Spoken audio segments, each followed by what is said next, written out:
A series' style influences just as much of its overall image as anything from its main characters to its power source, which is why I'd like to get better at developing my own series style. And the best way to do that is by looking at some of the ones that inspire me. And I think with that, it's important to remember that in the case of style, it affects more than just visual representation of a series. It influences everything from technology that your character will interface with everything that the fastest they are brought up with as a culture. And when properly integrated, it will also convey the themes and ideas of your story without ever having to be said out loud. I think that Arcane is a really good example to pick from because Arcane perfectly exemplifies this idea. When the cities of Piltover and Zaun were originally Steam-based, everything had a layer of grime to it, even the rich area. It showed a conveyance of who was benefiting more from it, but there was very much a subtext of everybody was kind of covered with this technology. But then we get Hextech, and Hextech really brings in a wealth of both money, but also opportunities to Piltover. This affects everything from the general fashion to the weapons in their employ, and that is a great deal of storytelling being done on its own. At the same time, Zaun experiences its own shift. With the constant production of Shimmer, as well as being one of the larger weapons distributors in the world now, they've experienced their own abundance of perhaps underground wealth. It's not as much as Piltover, but it is reflected in the way that there is now a more vibrant sense of money being thrown around, even as others are forced into poverty.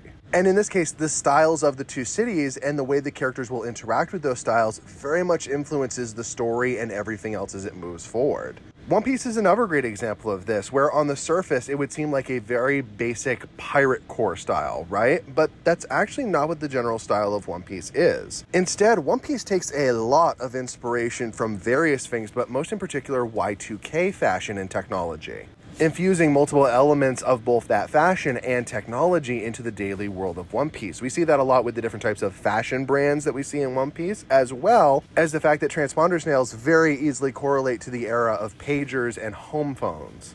It then takes a lot of these examples and then folds them into the pirate style that I think a lot of people would expect from a series like One Piece. But all that really does is bring this constant idea that something is wrong. These ideas and these technologies exist in places that they don't feel like they should. A fact that is not random, it's intentional. It's designed to make you feel like there's more to this world than you're naturally seeing and that something is off, because in fact it is. It's part of the world's secret. And you can see that in another piece of pirate media with the form of Treasure Planet. Treasure Planet being a very interesting example because its technological elements was baked in from the very earliest concept. If you look at some of the earliest concept art for the whole movie, then you can see that the idea of flying spaceships with solar sails and advanced technology such as cybernetics was always there. However, these are actually used as an interesting reinterpretation of items from Robert Louis Stevenson's original Treasure Island. The peg leg for John Silver became cybernetics that were woven into his body, and even the various example of a pirate's parrot was reinterpreted as Morph, a creature that still replicates people but in a very different way. And this wasn't just stylistic either. All of these elements had to feel like they worked within the film as an actual technology. The ships themselves had to look sleek for maneuverability, and the cybernetics had to work as a functional piece of technology, which in many elements almost borderlines on something similar to a steampunk element as well. All of which is impressive when you consider that this was a reinterpretation of a story that had been published well over 100 years before this film ever came out. And lastly, I wanted to point out a source of style that alone brings so much story when you watch it, and that being the trailer for Neon Odyssey.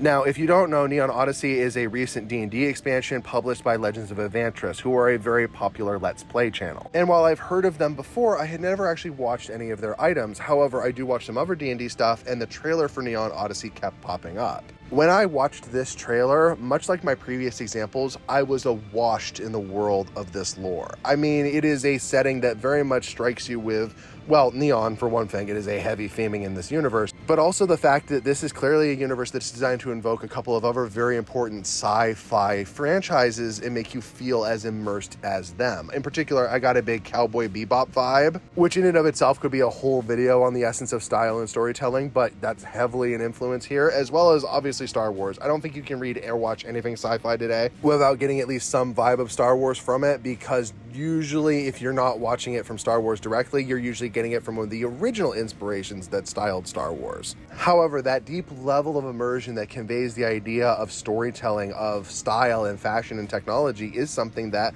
I think is so important. The Neon Odyssey trailer itself doesn't have any dialogue, yet through the conveyance of both color and architecture and technology tells you a lot about what is going on in this world. And I think studying these kind of gives me a greater preference for the idea of where I need to work on with my art in terms of giving background details and maybe more clothing attention details, helping to develop out the style and world building of my own project. And if any of that sounded interesting to you and you'd like to see where I go with this, please go ahead and like and subscribe to the channel because there's going to be more coming.